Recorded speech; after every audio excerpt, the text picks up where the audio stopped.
Thank you, Mr. Chair. Italy aligns itself with the statement made by the European Union. I wish to add the following remarks in our national capacity.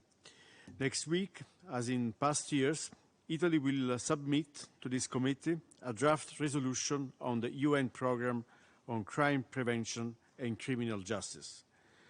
With your cooperation and through open, transparent and inclusive negotiations, we hope to build successfully on last year's resolution, which was co-sponsored by more than 100 delegations, to reaffirm our collective commitment in the prevention of and the fight against all forms of crimes.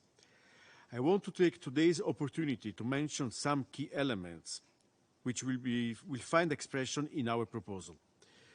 The importance of a follow-up mechanism and processes with regard to the Kyoto Declaration, the emphasis on access to justice for all, in particular for the most vulnerable categories, which is prominent in the Kyoto Declaration and key to reach Target 16.3 of the Sustainable Development Goals.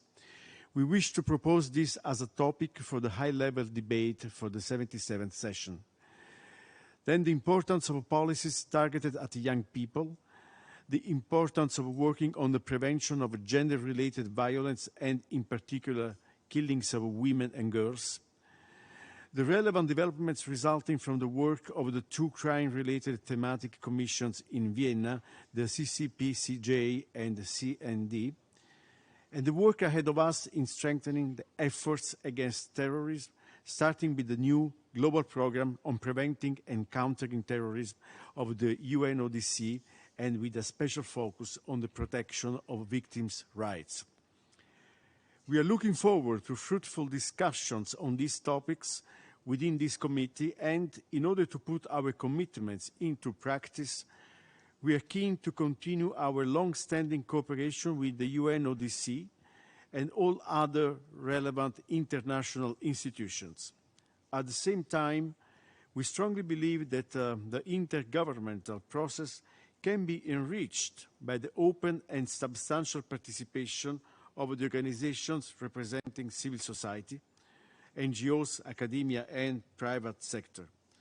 Their contribution can be particularly relevant in the field of crime prevention and criminal justice to better protect victims' rights, but also the human rights of the perpetrators of criminal actions, and to focus on how best to safeguard the most vulnerable groups.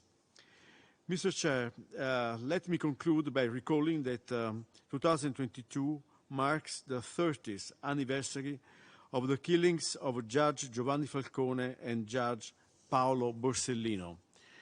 The UN Convention Against Transnational Organized Crime, the Palermo Convention, was inspired by the intuitions developed by these two heroes and other prominent Italian anti-mafia magistrates, and by the idea that in order to fight against organized crime, international cooperation is vital to the promotion of the rule of law at a domestic level.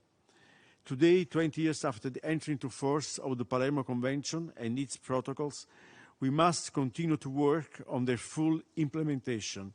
Italy is strongly committed to ensuring the operationalization of the review mechanism of the Convention adopted in 2018. I thank you.